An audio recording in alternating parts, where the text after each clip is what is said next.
All right. Welcome back to the bright side. We are talking protein. We are talking peptides. Peptides are the most important biochemicals in the body.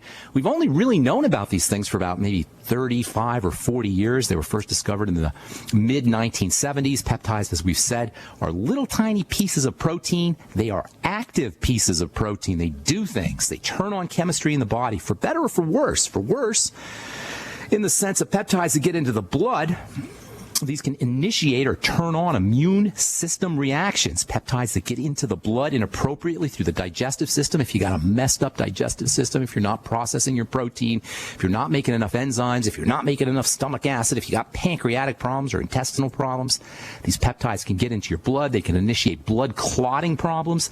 They can initiate hyperactive immune system problems, and they can cause autoimmunity. In fact, in my opinion anyway, the major cause of autoimmunity is incomplete digestion of protein and peptides sneaking into the blood. That means you guys who are dealing with MS, or you guys dealing with Sjogren's syndrome, or type 1 diabetes, or any kind of autoimmunity, any kind of autoimmune health condition, you may want to think about getting yourself on the ultimate enzymes from Youngevity, which feature protein digesting enzymes called proteases. You can also use apple cider vinegar or betaine HCl or hydrochloric acid drops to improve protein digestion, and pancreatic enzymes can do the same thing. All of these can help you break up your protein foods much more efficiently and prevent little chunks of protein, these little peptides, from getting into your blood.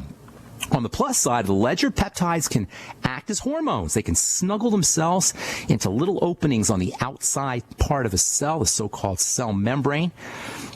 And then they can activate activities, reactions inside a cell. This is like a hormone. In fact, peptides are hormones. Peptide hormones, they call them.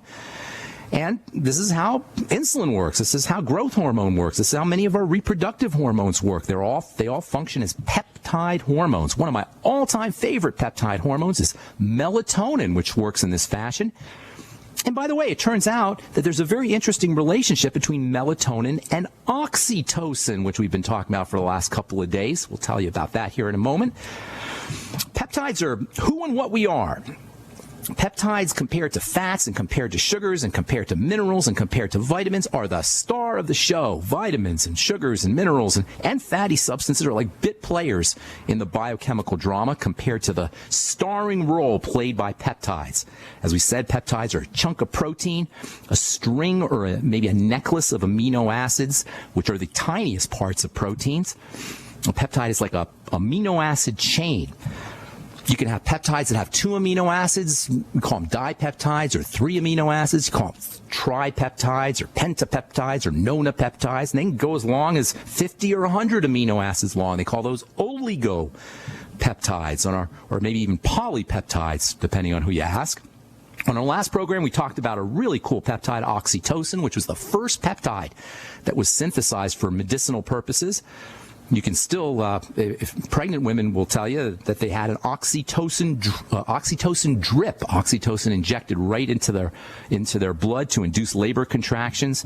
Oxytocin is the love molecule, the cuddle molecule, the trust molecule, the bonding and social connection molecule. It's involved in all of these wonderful feel-good kinds of effects that we have in terms of social bonding. It's a social bonding neuropeptide.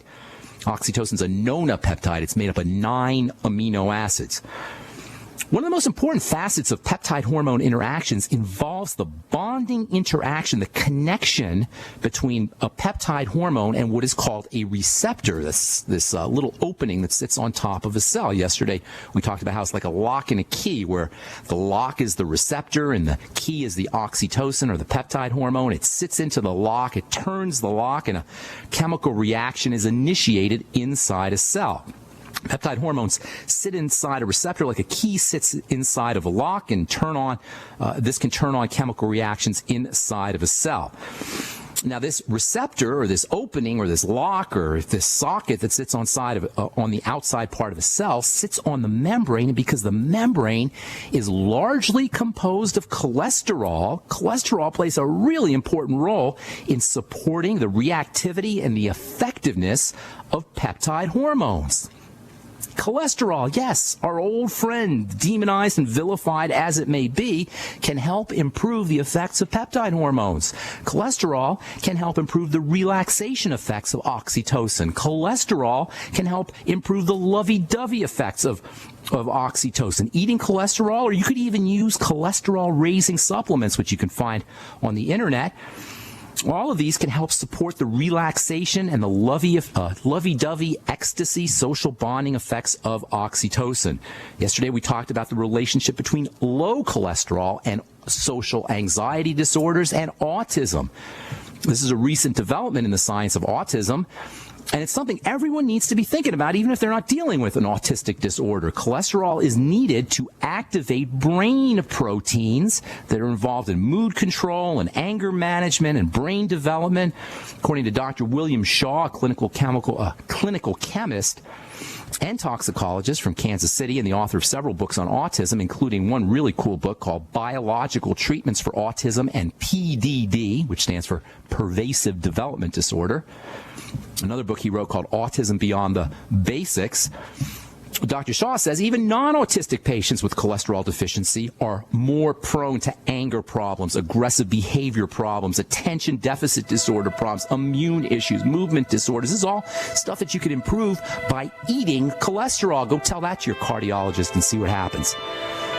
As far as our love and bonding molecule goes, cholesterol is essential for the binding of oxytocin to cell receptors, and I'll tell you what I mean when we come back from our break. I am Pharmacist Ben. You're listening to The Bright Side. We will be back right after this. Don't go away.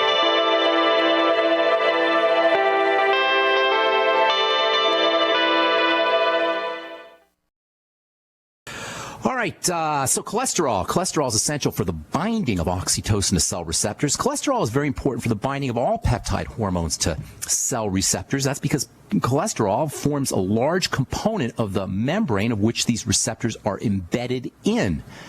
I'm telling you, I don't want to talk, we talk about cholesterol all the time, and I don't want to beat a dead horse here, but folks, if you're messing around with your body's ability to make cholesterol, you are truly, truly playing with fire. And any medical professional who poisons or recommends poisoning the cholesterol manufacturing system is simply biochemically ignorant. Biochemically ignorant. Cholesterol is vitally, vitally important.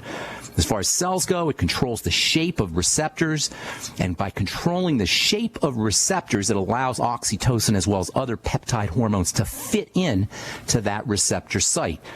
And this should come as no surprise given cholesterol's important role in keeping cell membranes healthy. Cholesterol is also very important for brain health. It's important for neural health in general, aside from oxytocin. All of these are great reasons to avoid, stay away, not to waste your time or your money on statin drugs, and not to pay any attention to that medical silliness about pharmacologically poisoning cholesterol synthesis, manufacturing cholesterol synthesis machinery to force the body to stop making this critical chemical cholesterol. One of the best non-drug ways to increase your oxytocin levels, to increase this peptide hormone of life and love and ecstasy, is to practice deep breathing techniques. How do you like that? Yet another benefit for deep breathing techniques. The effects of oxytocin are diminished in response to low levels of oxygen, and by increasing your breathing, you can help improve the body's ability and the brain's ability to respond to the love chemical. Given the important relationship of the parasympathetic, the rest and digest nervous system, makes sense that deep breathing techniques are going to boost oxytocin effects. Oxytocin is a rest and digest and relaxation and sex and love chemical, and the parasympathetic, the rest and digest nervous system, regulates all of these functions. So deep breathing, relaxation, these are both great ways to boost your own oxytocin levels. Next time you do your deep breathing exercises, which we should be doing a minute or 2 or 3 minutes every day, picture oxytocin being secreted from the cells of your brain and your heart and your reproductive system, and picture that oxytocin flooding through your circulation. Visualize it as you're doing your deep breathing techniques. The effects of visualization and imagination can help increase the relaxation effects of and the love effects of oxytocin. As you're doing your breathing exercises, you're going to notice a sense of peace. You're going to notice a sense of letting go, and if you do it long enough, you're going going to notice a sensation of love and joyfulness and bliss probably as well. In fact, anything we do that activates our parasympathetic nervous system is going to have oxytocin stimulating effects. Cuddling with a loved one, petting your dog or your cat, being touched, getting a massage, hanging out with friends and family and loved ones. These are all great ways to stimulate oxytocin. Hugs can do it. Watching relaxing or romantic movies can have a beneficial effect on oxytocin levels. One of my favorite ways to boost oxytocin levels is simply to do eye contact. I remember taking a personal development course a couple of years ago, and there was an exercise we all did where we looked into each other's eyes for 15 minutes, or 10 or 15 minutes, just straight looked into each other's eyes. And by the end of 10 or 15 minutes of looking into somebody's eyes, you get this warm kind of sensation, this fuzzy, lovey feeling. Little did I know at the time, but as it turns out, what I was doing was raising oxytocin levels. That's why eye contact can be so important, and eye contact can be so effective in social bonding and in relationships. According to Dr. Paul Zak, who wrote the book The Moral Molecule, dancing, singing, even doing karaoke can improve the love-inducing effects, the peaceful effects of oxytocin. According to Dr. Zak, using Facebook and using Twitter and other social networking sites can also have a beneficial effect on oxytocin levels. Meditation can improve oxytocin levels, and according to the website ask.com, eating protein foods like turkey and cottage cheese and nuts and eggs and cheese can all help improve oxytocin levels and enhance oxytocin activity in the brain as well. Then there's this whole relationship of peptides in general to skin health. Now, we touched on this last week about how peptides are so important for skin health and how you can use topical peptides on the skin to improve the health of the skin. Some of the latest and greatest skincare products have peptides as active ingredients. Almost everything we want in our skincare products, everything we want our skincare products to do, whether we're talking about moisturizing the skin or helping skin cells grow or improving skin cell detoxification, improving the production of connective tissue fibers like collagen, stimulating the production of water-trapping fats and sugars and amino acids. All of these have at least a little bit of a relationship with peptides and peptide communication. Peptides have a commanding role. They act like command molecules. They sit on top of that receptor and they order the cell to do things. So by using a peptide topically, you can have skin cells, you can improve the ability of skin cells to make moisture factors, make collagen and tightening fibers. You can have better looking, healthier, younger looking skin by using peptides and skincare products. In fact, if you want to have beautiful, healthy skin, there's probably a peptide somewhere that can help you do that. If you want tighter skin, firmer skin, more youthful skin, there's peptides that are involved in tightening the skin, firming the skin, and providing youthfulness as well. And this is why some of the most popular and expensive and effective skincare products you can get are loaded with peptides. I've been personally formulating peptide products for almost 15 years. And if you look up Sanita's Peptiderm products, Sanitas, you'll find 3 really effective peptide skincare products that I've formulated and that I've been selling for, since the I think I did the first Peptiderm product in 2002 or 2003. You can get Peptiderm eye cream, Peptiderm moisturizing cream, and Peptiderm serum. You can find all of those out. You can find out about all those on the web. Protein ingredients in general have always been prized in skincare. Eggs and milk and colostrum and butter. These all have been used by women for softening and improving skin, and men too, for softening and improving skin texture and appearance. But it wasn't until our ability to manipulate peptide synthesis at the genetic level that it really got to the point where peptide ingredients could be used and produced industrially. This is when the golden age of peptide ingredients and peptide-containing skincare products really began. It was in the late 1990s. Peptides are the products of genes. Your genes make peptides. Your genes, that's what they do. Your genes code, or you could say they make peptides. And the first peptide products appeared on the marketplace right around the beginning of, or right around the end of the Human Genome Project. The Human Genome Project was a big project that was done by scientists to try to figure out all the different genes in the human genome. And when they finished mapping all of the genes in our DNA around the mid-1990s, that's when peptides really began to be popularized in skincare products. All right, we're coming back with more good health information. Got a full board for you when you hear somebody drop off. If you want to give us a shout, that's your cue to give us a call at 855-660-4261. I'm Pharmacist Ben. We've got more good health information coming at you right after this. Don't go.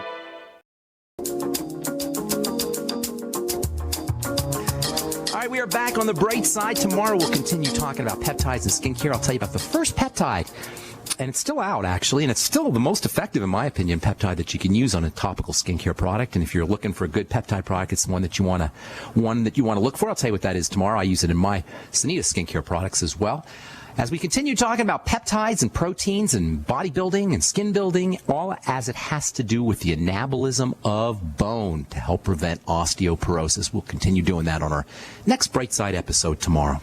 Okay, 855-660-4261 is our number. Let's go to Texas and welcome Tony to the Bright Side. What's up, Tony? How you doing? Well, I'm doing good now, but a couple weeks ago I had strep throat, and I had to take antibiotics to knock it out. Okay. And I was just wondering, was there another alternative to antibiotics? Yeah, absolutely. What did that do to my digestive system? Well, get yourself on probiotics and fermented foods as soon as possible. That's what you want to do whenever you're taking an antibiotic. As soon as you're done with the course of therapy, or even while you're on the course of therapy, make sure you're using your nightly essence from Longevity, your probiotics, and eating fermented food. You don't want to take your probiotics or eat your fermented food with your antibiotics, because your antibiotics will kill the bacteria. But a couple hours, 3-4 hours after you take your dose of antibiotics, make sure that you're loading up on probiotics. And certainly when you're done with your course of therapy, which you should always complete. Once you start on an antibiotic, you always want to complete that course of therapy. Not completing the course of therapy is a great way to set your bacteria up for bacterial resistance, and that's something that you don't want to have happen. As far as your question goes, first of all, I don't know if I'd ever use an antibiotic for strep throat. In fact, I wouldn't use an antibiotic for strep throat. Antibiotic resistance is a serious problem, and overuse of antibiotics is the cause of MRSA and other, what they call superbugs, antibiotic-resistant bacteria. Just having strep throat is not, in my opinion anyway, a good enough reason to use an antibiotic. Colloidal silver, gargling with colloidal silver, or making a colloidal silver spray can help with strep throat. Using iodine, which we talked about a little bit before in our monologue here today. Using iodine can help with strep throat or sore throat. You put a couple of drops of Lugol solution or some iodine, maybe betadine solution into a mouthwash and gargle with it. That's another thing that you could do. Some people like gargling with vitamin C. You should also be using vitamin C if you have strep throat as well, and that can be helpful too. Baking soda sometimes helps. If you have really, really painful sore throat, you might want to think about getting a prescription for something called lidocaine spray. Lidocaine is a topical anesthetic, and by spraying it, a dilute solution, you can kind of numb the throat. You have to have a pharmacist make that for you. You need a prescription for that. But I would be using the colloidal silver as well as perhaps iodine, and I would never take an antibiotic just for strep throat. And absolutely, Tony, your point's well taken that you want to use probiotics and fermented foods and maybe even vitamin C as well when you're done with your course of therapy. Does that help you, Tony? Yeah, I did some of that. Would bentonite clay help too? Bentonite clay isn't going to necessarily help the throat, but it will definitely help clear out bacteria. And using bentonite clay on a regular basis is a wonderful detoxification strategy. I'm looking for a good source of bentonite clay, along with my web designer, Robert, and we are going to be hopefully soon selling bentonite clay on our website at either pharmacistben.com or brightsideben.com. All right, does that help you, Tony? Yeah, thanks. Thank you, buddy. Have a beautiful day, and let us move on to Anne-Marie in California. What's up, Anne-Marie? Welcome to the Bright Side. Hi, Ben. Thanks for taking my call. Sure. What's going on? I am a longevity distributor, and I have a client who called me, said that she was just diagnosed with high blood pressure, and the medication that she's taking, and I don't know the name of it, is making her feel pretty bad. Yeah. And so she's open to natural alternatives. All right. So what can we recommend? Couple things. Number one, the medication they give you for high blood pressure poisons the circulatory system, poisons the heart. They're called a lot of different drugs they use. They use diuretics, but the main drugs are called beta blockers. And these drugs poison the circulatory system to lower the blood pressure. This is doctor strategy, medical strategy. Let's poison the heart. I'm not kidding you here, by the way. I'm not being poetic, and I'm not being hyperbolic. I'm not exaggerating. This is exactly what a beta blocker for high blood pressure does, or a calcium channel blocker for high blood pressure does. It poisons the heart. Now, what kind of medical professional thinks that's a good idea to poison the heart? Or the circulatory system, excuse me. It just makes me so friggin' angry when I think about that. High blood pressure is a sign of a body in distress. It's one of the ways the body's stress response shows up. The first thing you want to do for high blood pressure, and the easiest way to lower high blood pressure, is to practice your deep breathing techniques. Low levels of oxygen will cause hypertension as faster than anything else. So simply by sitting on your couch and watching TV and practicing your deep breathing techniques, you'll notice that your blood pressure will drop. And if you don't believe me, go get a blood pressure cuff and try it. The second thing you want to do is start to use the second thing you want to do is avoid any kind of problem foods. If peptides get into the blood, as we've been talking about, if there's incomplete digestion of protein or leaky gut syndrome and stuff gets into the blood that shouldn't, again, this is going to be interpreted as a major stressor, and this will also cause hypertension. So correcting digestive issues is the second important thing you want to do. Breathing, correcting digestive issues. The third thing is use nutritional supplements, and there's wonderful nutritional supplements for lowering blood pressure. Magnesium is a superstar. Antihypertensive. Get your friend on the Osteomag, around 1,000 to 2,000 milligrams a day of magnesium glycinate. Niacin, another superstar for lowering blood pressure. Vitamin B3, I would be using timed release niacin, around 200 milligram daily dose of timed release niacin. Goes by the name Nicobid.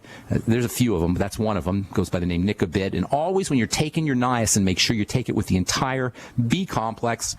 That means sip on the Beyond Tangy Tangerine all day long. Coenzyme Q10 can also help lower blood pressure, as can Coenzyme Q10's cousin, which is vitamin E. I'd be using about 100 milligrams or so of oil-soluble coenzyme Q10 and around 400 international units a day of vitamin E, especially in the mixed tocopherol or mixed tocotrienol form. You'll have to get that on the internet. And then just overall good nutrition, including essential fatty acids, can also have a wonderful effect on lowering blood pressure. Omega-3 fatty acids, especially omega-3 fatty acids from either flaxseed oil or fish oil, both have wonderful effects on lowering blood pressure. So you got a lot of strategies there. I didn't even mention insulin and lowering blood sugar. That's another really important thing to do for hypertension. As any diabetic knows, high blood pressure and diabetes go hand in hand. So correcting any blood sugar problems that you might have can also be helpful. You can use the chromium and vanadium, the Sweeties product, as well as the B vitamin thiamine, in addition to the B vitamins niacin and B12. B12 also is a very important antihypertensive B vitamin. I like a form of vitamin B12 called dibencoxide, which is kind of an activated form of B12, but any B12 will work, even B12 injections, which in my opinion, everybody over the age of 50 or 60 should be using B12 injections. And all those can have great effects on lowering blood pressure. Let's see if there's anything else I want to tell you about. Electrolytes also, and you get those in the Beyond Tangy Tangerine. Potassium has an antihypertensive effect on its own, but taking potassium with all of your electrolytes, either in the Beyond Tangy Tangerine or vegetables and vegetable juices and vegetable soups, which are also good sources of electrolytes, those can all have nice blood pressure lowering effects. Lots of things you could do. There is no need for anybody to be on a prescription drug for hypertension unless it's a hypertensive emergency, in which case maybe for a day or 2 days you can get yourself on a drug, but after that, there's no need for anybody to be on a prescription drug for high blood pressure. It is strictly a manifestation of a body in distress. Remove the stress, remove the distress, and the blood pressure will drop. Thank you so much for your call, Anne-Marie in California. All right, got a few more calls to take here and a line open for you. We will get to your phone calls when we come back from our break. I am Pharmacist Ben. You're listening to The Bright Side on the Genesis Communication Network. We'll be back after this.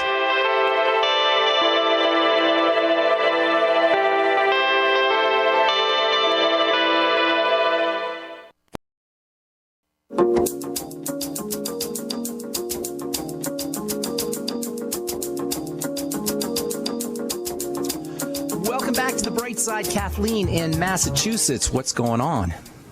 Hey, Ben, how are you today? I'm doing good. What's cooking? I wanted to give you a success story. Awesome. I love hearing those. What's going on? I got a couple of them. Oh, good. A couple of months ago, I called you about a friend of mine who was continually giving higher doses of metformin. And her next step was going on insulin. And they could IV drip her metformin and couldn't control her diabetes. She was constantly over 200. And they just told her next step is insulin. So I asked her if she wanted to try doing something different. She was all for it. So she just got retested last week, and her results are in March, when she got tested initially, her A1C was 8.7. Right. And now it's 6.6. That is awesome. In 4 months, 4 or 6 months. Nice. I'm sorry? And it's since March, you say? Yeah. That's awesome. That's awesome. And what did she do? She was on the Sweeties, I take it, right? She was on the Sweeties. She did the BTK and One World Away for protein. That is awesome news. Thank you for sharing that. What else do you have? Yeah, and her, just to let you know, her average sugar in March was 203, and now it's 38. It's 138 from 203? Yes. Oh, my goodness. She must be loving life. She must love you, Kathleen. You're a hero. Very happy. But the kicker was, I said, well, your doctor was been thrilled. And she said, no, she was kind of insulted. The doctor was insulted. Wow. Oh, my God. I was like, wow, didn't she want to know what you were taking? Because she's taking copies of the labels, just in case she wanted to know. She was really thrilled about sharing this, maybe helping somebody else. And the doctor was like, well, eventually you'll have to go on insulin anyway. Oh, my God. Oh, my God. That's So, crazy. Wait, do you have something? Is there another one? Yeah, actually, let's see. I spoke with you about having really bad night sweats and flashes during the day. Okay. You told me about pregnenolone and progesterone cream. Yeah.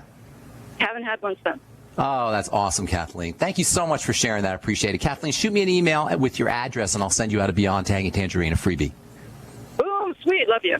Okay, good deal. Thanks so much, Kathleen. I appreciate you sharing that. I love success stories, man.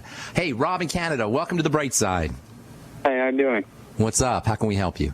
Hi, so I have Medina gravis. Rob, I need you to speak up, bro. Speak up. Speak louder. Hi. Can you hear me? A little bit better. Speak really loud. Yeah. So, can you hear me now? Yeah. Yeah, so I have Medina gravis. Medina gravis, and it's hard for me to chew. Rob, I just can't hear you, bro. I am so sorry. Can you speak really slowly and into the mic? Yeah, sorry about that. Okay. Yeah, sorry. Can you hear me? I hear you now, but go ahead and speak slowly. Okay, so I have Medina gravis. Myasthenia gravis. Okay. Yeah. You want some help with that? Yeah, so it's hard for me to chew, and all I'm doing, so can you help me with that? Okay, good. Yes, absolutely can help you with myasthenia gravis. Myasthenia gravis is an autoimmune disease of the muscles. Is it affecting your face, did you say, or your mouth? Yeah, I can't chew my eyelids, yeah. Okay, got it. Okay, so myasthenia gravis is just another flavor of autoimmune disease. It's when the body's immune system, which should be defending the body against the enemy, instead attacks itself. In the case of myasthenia gravis, it attacks the muscles. This is the most fundamental thing I could tell you guys about autoimmune diseases. It doesn't matter where that autoimmune disease shows up as far as healing and reversing the process. It doesn't matter if it's the muscles, the pancreas, the joints, the thyroid, the skin. It doesn't matter where it is. It matters that it is. It matters that the immune system has somehow turned on itself.